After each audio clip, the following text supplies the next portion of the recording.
Hello बच्चों, आज आपका फिर से स्वागत है मेरे यूट्यूब चैनल में। आज हम कक्षा 10 के रासायनिक विज्ञान का पाठ 1 पढ़ेंगे। पाठ का नाम है रासायनिक अभिक्रियाएं एवं समीकरण।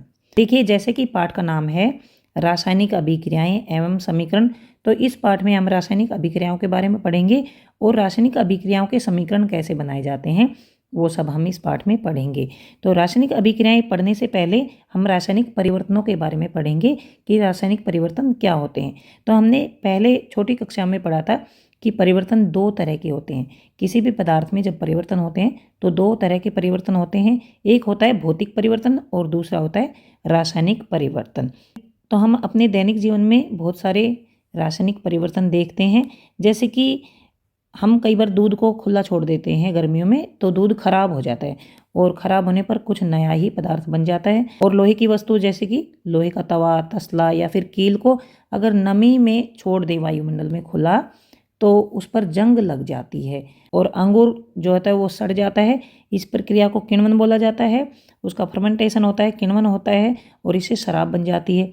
भोजन को पकाया जाता है तो भोजन पककर उसका स्वाद बदल जाता है, उसमें खुशबू भी आती है। तो इस तरह से इसमें भी परिवर्तन आ जाता है। हमारे शरीर में भोजन का पाचन होता है, मतलब हम खाना खाते हैं, वो खाना पच जाता है और उससे हमें ऊर्जा मिलती है। हम सांस लेते हैं तो हम ऑक्सीजन गैस लेते हैं, लेकिन सांस छोड़ते हैं तो कार्बन डाइऑक्साइड गैस छोड़ते हैं। तो देखिए, इन परिस्थितियों में कुछ न कुछ नया पदार्थ बना है। यहाँ पर देखिए, दूध पहले दूध था, लेकिन जब खराब हो जाता है तो उसके बाद नया पदार्थ बन जाता है। यहाँ पर पहले लोहा था, वो लोहा जो है वो जंग में परिवर्तित हो जाता है। यहाँ पर अंगूर जो है वो उसका किण्वन हो जाता है तो वो शराब बन जाती है। भोजन को जब पकाया जाता है तो उसका स्वाद बदल जाता है। हमारे शरीर में जो भोजन पचता है उससे हमें ऊर्जा मिलती है और जब सांस लेते हैं तो ऑक्सीजन लेते हैं और बनती क्या है, कार्बन डाइऑक्साइड गैस बनती है। तो इन सभी परिस्थितियों में जो पहले वस्तु थी, मतलब प्रारंभिक वस्तु जो थी, उसकी प्रकृति बदल जाती है, उसका नेचर बदल जाता है और उसकी पहचान में कुछ न कुछ परिवर्तन आ जाता है। मतलब यहाँ पर इन सभी परिस्थितियों में आप देखेंगे कुछ न कुछ परिवर्तन जरूर आया है, कुछ नया पदार्थ बना है। हमने पिछली कक्षा में पढ़ा था कि दो तरह के परिवर्तन होते हैं। तो एक तो हमने भौतिक परिवर्तन पढ़ा था।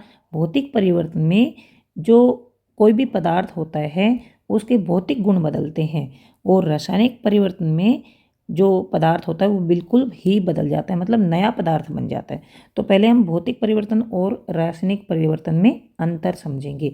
जैसे कि मान लीजिए हमने ये कागज़ लिया है और ये यहाँ से इतना 2 सेंटीमीटर है और यहाँ से है 1 सेंटीमीटर। तो देखिए, अगर हम इसको काटते हैं, इसके छोटे छोटे टुकड़े करते हैं तो इसका साइज बदल जाता है, इसका आकार बदल जाता है। तो लेकिन ये देखिए, ये कागज़ ही हैं, फिर भी इसके टुकड़े अगर हम करते हैं तो ये कागज़ ही हैं, कुछ नया पदार्थ नहीं बना है, बस इनका साइज बदल गया है। तो ये उदाहरण है भौतिक परिवर्तन का, मतलब इसके आकार में परिवर्तन आ गया, इसका साइज बदल गया है, लेकिन इसके रासायनिक गुण नहीं बदले, मतलब कुछ नया पदार्थ नहीं बना है। तो ये उदाहरण है भौतिक परिवर्तन का। अब देखिए, मान लीजिए इस कागज़ को हम जला देते हैं, इसमें आग लगा देते हैं, तो क्या बनेगा, राख बन जाती है और राख जो बनी है वो नया पदार्थ बना है, वो कागज़ नहीं है, नया पदार्थ बना है। तो ये हो गया उदाहरण रासायनिक परिवर्तन का। तो भौतिक परिवर्तन और रासायनिक परिवर्तन में आपको अंतर पता लग गया। भौतिक परिवर्तन में नया पदार्थ नहीं बनता है, उसके भौतिक गुणों में ही परिवर्तन होता है। रासायनिक परिवर्तन में नया पदार्थ बनता है, जो पहले पदार्थ था उसके रासायनिक गुणों में परिवर्तन आ जाता है और नया पदार्थ बन जाता है। तो यहाँ पर देखिए, एक और उदाहरण लेते हैं। जैसे कि मान लीजिए बर्फ़ है, ये पिघल कर पानी बन जाती है। तो देखिए, इसके तापमान में परिवर्तन आया है, इसका तापमान बढ़ गया है और ये जो है बर्फ़ पहले ठोस थी और अब बन गई है द्रव। तो इसकी अवस्था में परिवर्तन आ गया है, ठोस से द्रव में परिवर्तित हो गई है।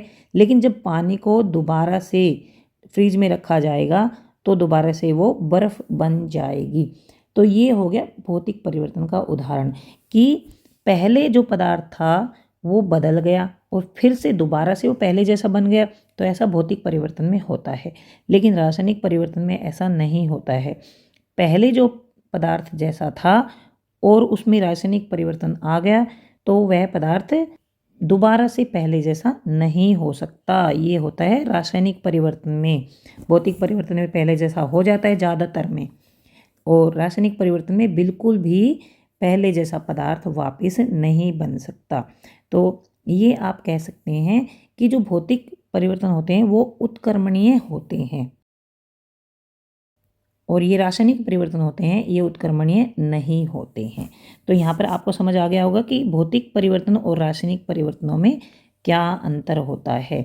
भौतिक परिवर्तनों में जो पदार्थ पहले था वैसा ही दोबारा बन सकता है, लेकिन रासायनिक परिवर्तन में पहले जो पदार्थ था अगर उसमें कुछ परिवर्तन आता है तो दोबारा से पहले जैसा नहीं बनाया जा सकता। जब कोई रासायनिक परिवर्तन होता है तो हम कह सकते हैं कि रासायनिक अभिक्रिया हुई है। तो देखिए रासायनिक परिवर्तन हुआ क्यों? क्योंकि रासायनिक अभिक्रिया होती है। जब रासायनिक परिवर्तन होता है तो कुछ न कुछ रासायनिक अभिक्रिया होती है, उसी के कारण रासायनिक परिवर्तन होता है। आप शायद सोच रहे होंगे कि रासायनिक अभिक्रिया का वास्तविक अर्थ क्या है। तो आप समझ रहे होंगे, आप सोच रहे होंगे कि रासायनिक अभिक्रिया आखिर होती क्या है, क्या अर्थ होता है रासायनिक अभिक्रिया का। हम कैसे जान सकेंगे कि कोई रासायनिक अभिक्रिया हुई है या नहीं हुई है। इन प्रश्नों के उत्तर पाने के लिए आइए हम कुछ क्रियाकलाप करते हैं। तो यहाँ पर देखिए एक मैग्नीशियम रिबन लिया है और उसको जलाया है। जब मैग्नीशियम रिबन को जलाते हैं तो ये ध्यान रखना है कि अपनी आँखों पर चश्मा पहन लेना है, सीधे ही मैग्नीशियम रिबन को जलते हुए नहीं देखना है। ऐसा इसलिए होता है क्योंकि मैग्नीशियम रिबन जब जलाते हैं तो उसमें से जो रोशनी निकलती है वो अल्ट्रावायलेट होती है, वो हमारी आँखों को बिल्कुल ही ख़राब कर सकती हैं। इसलिए जब भी मैग्नीशियम रिबन को जलते हुए देखें अपनी आँखों पर चश्मा ज़रूर पहन लें। छात्र भी और शिक्षक भी अपनी आँखों पर चश्मा जरूर पहन ले। उसके बाद ही मैग्नीशियम रिबन को जलाएं और तभी उसकी रोशनी को देखें, क्योंकि इसकी रोशनी बहुत ही ज़्यादा तेज़ होती है। इसकी किरणें अल्ट्रावायलेट होती हैं जो हमारी आंखों को ख़राब कर सकती हैं। तो जब मैग्नीशियम रिबन को जलाया जाता है उससे पहले उसको रेगमाल से थोड़ा सा रगड़ा जाता है, रगड़ कर साफ़ कर लिया जाता है, क्योंकि जो मैग्नीशियम रिबन होता है उसको कुछ दिन तक अगर ऐसे ही रखेंगे तो उसके ऊपर एक मैग्नीशियम ऑक्साइड की परत जम जाती है, जिससे कि उसमें जलने में दिक्कत हो जाती है, मतलब आसानी से वो जलता नहीं है। तो मैग्नीशियम ऑक्साइड की जो परत हटाने के लिए मैग्नीशियम रिबन को रेगमाल से रगड़कर साफ़ किया जाता है, ताकि उसको जलाएं तो फिर वो आसानी से जल जाती है। इसे चिमटे से पकड़कर स्प्रिट लैंप या बर्नर से इसका दहन करिए और इससे बनी राख को वाच गिलास में इकट्ठा कर लीजिए, जैसा कि दिखाया गया है। मैग्नीशियम रिबन का दहन करते समय इसे अपनी आँखों से यथासंभव दूर रखिए। ये मैंने पहले ही बता दिया है कि मैग्नीशियम रिबन को जब जलाया जाता है तो इसको अपनी आँखों से दूर रखना है। तो देखिए मैग्नीशियम रिबन को जब जलाया जाता है तो इससे राख बनती है, जो कि ये रही सफ़ेद रंग की राख बनती है और बहुत ही तेज़ रोशनी इसमें पैदा होती है। जैसे कि जब पटाखे वगैरह जलाए जाते हैं तो उसमें काफ़ी तीखी रोशनी आती है, उस तरह की रोशनी इसमें आती है। तो ये यहाँ पर आप देख सकते हैं। यहाँ पर हमने क्या देखा, नया पदार्थ बना है। एक तो राख बन गई है जो कि मैग्नीशियम ऑक्साइड होती है, दूसरा इससे रोशनी उत्पन्न हुई है, और तीसरा इससे बहुत ज़्यादा धुआं भी उत्पन्न होता है। धुआं और इसमें बहुत सारी गैसें भी निकलती हैं। नया पदार्थ बन जाता है, मतलब मैग्नीशियम रिबन बिल्कुल ख़त्म हो जाता है और ये पदार्थ बन जाते हैं मैग्नीशियम ऑक्साइड, रोशनी, धुआं और बहुत तरह की गैसें बनती हैं और ऊष्मा भी निकलती है, मतलब गर्मी भी निकलती है। तो देखिए ये 4-5 ये नए पदार्थ इससे बने हैं। तो अब आप बता सकते हैं कि ये कौन से परिवर्तन का उदाहरण है। तो ये है रासायनिक परिवर्तन का उदाहरण, क्योंकि रासायनिक परिवर्तन में नया पदार्थ बनता है। और अब अगर हम इन सबको मिलाकर दोबारा से मैग्नीशियम रिबन बनाना चाहें तो मैग्नीशियम रिबन वापस नहीं बनेगा। तो इसको अनुत्क्रमणीय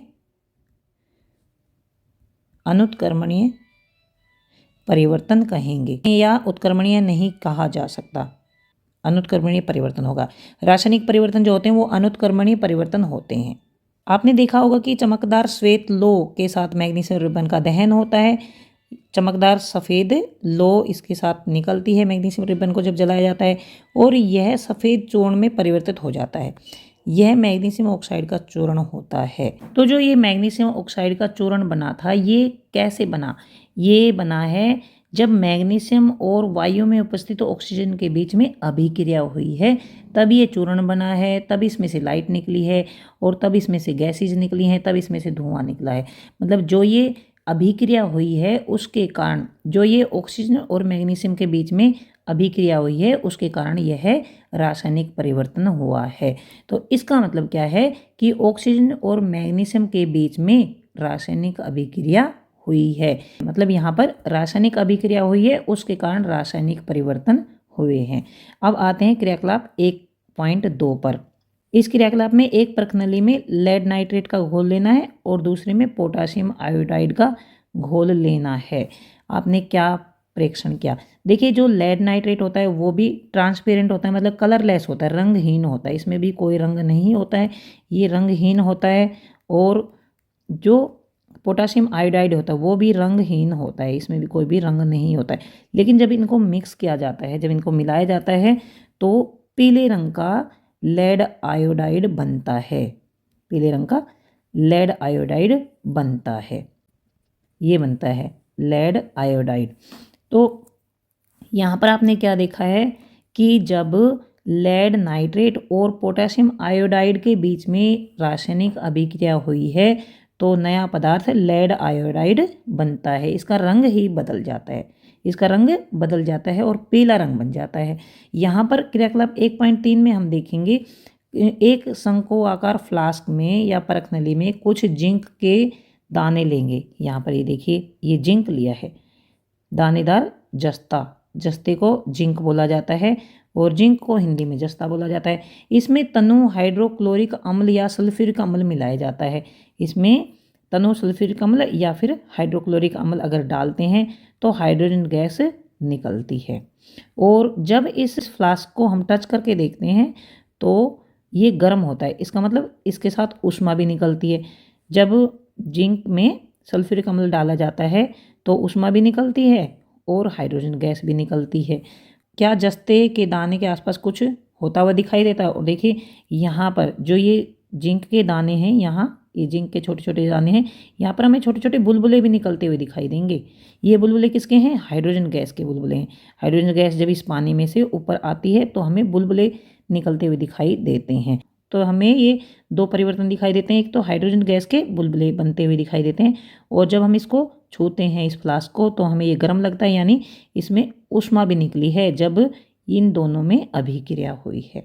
तो ऊपर दिए गए तीनों क्रियाकलापों के आधार पर हम कह सकते हैं कि निम्न किसी भी परीक्षण की सहायता से हम निर्धारित कर सकते हैं कि एक रासायनिक अभिक्रिया हुई है।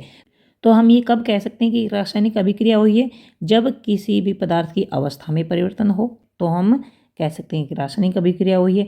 देखिए, रासायनिक अभिक्रिया में अवस्था में परिवर्तन बहुत कम होता है, इसके कोई एक आधी एग्जाम्पल है, लेकिन फिर भी अगर ये वाली रासायनिक अभिक्रिया हम करते हैं तो उसमें अवस्था में परिवर्तन होगा। तो इसलिए ये लिखा गया है कि जब भी रासायनिक अभिक्रिया होती है तो अवस्था में परिवर्तन हो सकता है। सभी परिवर्तन, ये जो परिवर्तन दे रखे हैं ये सभी अभिक्रियाओं में नहीं होते हैं, लेकिन इनमें से किसी में अवस्था में परिवर्तन हो सकता है, किसी रासायनिक अभिक्रिया में रंग में परिवर्तन हो सकता है, किसी में गैस उत्पन्न हो सकती है या फिर तापमान में परिवर्तन हो सकता है। तो अवस्था में जो परिवर्तन होता है उसका एक उदाहरण यहाँ पर मैं लिख देती हूँ कि जब यह रासायनिक अभिक्रिया होती है तो उसमें पदार्थ की अवस्था में परिवर्तन होता है। जैसे कि जो अमोनिया गैस होती है, जब हाइड्रोजन क्लोराइड गैस के साथ रिएक्शन करती है तब अमोनियम क्लोराइड बनता है और ये जो अमोनियम क्लोराइड बनता है ये सॉलिड स्टेट में होता है, मतलब ये ठोस बनता है। ये यहाँ पर देखिए, ये गैस है, यहाँ पर ये भी गैस है और ये बना है ठोस। तो यहाँ पर अगर ये अभिक्रिया होती है तो इसमें अवस्था में परिवर्तन होता है। ये अवस्था में परिवर्तन होने का एक अच्छा एग्जाम्पल है कि इस रासायनिक अभिक्रिया में पदार्थ की अवस्था में परिवर्तन होता है। यहाँ पर ये भी गैस है और यहाँ पर ये भी गैस है और यहाँ पर ये है ठोस। इसके बाद है, पहला हो गया है, इसके बाद है दूसरा कि रंग में परिवर्तन हो सकता है। यहाँ पर देखिए, इस वाले क्रियाकलाप में रंग में परिवर्तन हुआ है, ये पीला लेड आयोडाइड बना है। इसके बाद गैस का निकास भी हो सकता है या उत्सर्जन। यहाँ पर इस वाले क्रियाकलाप में जहाँ पर जिंक के साथ सल्फ्यूरिक एसिड डाला था उसमें हाइड्रोजन गैस बनी थी और ये गर्म भी हुआ था, मतलब इसमें ऊष्मा भी निकली थी, मतलब तापमान में भी परिवर्तन हुआ है। तो जब भी रासायनिक अभिक्रियाएं होती हैं उनमें ये परिवर्तन हो सकते हैं, ये वाले परिवर्तन, ये परिवर्तन होंगे तो इसका मतलब रासायनिक अभिक्रिया हुई है। ये चारों एक साथ जरूरी नहीं है, किसी में अवस्था में परिवर्तन हो सकता है, किसी में रंग में परिवर्तन हो सकता है, किसी में गैस का उत्सर्जन हो सकता है, किसी में तापमान में परिवर्तन हो सकते हैं। तो यदि हम अपने आसपास हो रहे परिवर्तनों को देखेंगे तो हम पाएंगे कि हमारे चारों ओर विविध प्रकार की रासायनिक अभिक्रियाएं हो रही हैं। तो इस तरह से हम अपने आसपास बहुत सारी रासायनिक अभिक्रियाएं होती हुई देख सकते हैं। इस अध्याय में हम विभिन्न प्रकार की रासायनिक अभिक्रियाओं और उनके प्रतीकात्मक निरूपण का अध्ययन करेंगे। तो इनके अलावा देखिए, अगर हम एक दो उदाहरण हम देखते हैं कि लोहे पर जब जंग लगती है, तो मान लीजिए लोहा हमारा नया है और नए लोहे को हम वायुमंडल में ऐसे ही छोड़ देते हैं जहाँ पर नमी होती है। तो लोहे पर जब जंग लग जाती है तो एक तो ये जंग नया पदार्थ बन गया, ऊपर से इसका रंग भी बदल जाता है, इसका रंग भूरा हो जाता है। मान लीजिए यहाँ पर ये चमकीला था और यहाँ पर इसका रंग भूरा हो जाता है। और यहाँ पर देखिए, मान लीजिए दूध से दही बनता है तो वो एक नया पदार्थ बन जाता है और वो उसमें से कुछ गैस भी निकलती है, तो उसमें तापमान में परिवर्तन भी आ जाता है और गैस का निष्कासन भी होता है। और जैसे खाना बनाया जाता है तो पक जाता है, उसमें खुशबू आती है, नई नई गैसें निकलती हैं। और जैसे कागज़ को जलाया जाता है तो उससे राख बन जाती है, उसमें गैसें भी निकलती है, उसमें ऊष्मा भी निकलती है, रोशनी भी निकलती है। तो इस तरह से ये सभी रासायनिक परिवर्तन होते हैं और ये सभी रासायनिक अभिक्रियाओं के कारण ही होते हैं। इनमें कुछ ना कुछ रासायनिक अभिक्रियाएं होती हैं, इसलिए ये रासायनिक परिवर्तन होते हैं। तो यहाँ तक वीडियो ख़त्म करते हैं। अब हम अगले वीडियो में रासायनिक समीकरणों के बारे में पढ़ेंगे कि रासायनिक समीकरण क्या होते हैं। तो यहाँ तक आपको समझ आ गया होगा। अगर आपको समझ आ गया है प्लीज़ चैनल को सब्सक्राइब करें, अपने दोस्तों को शेयर करें, लाइक करें। Thanks for watching.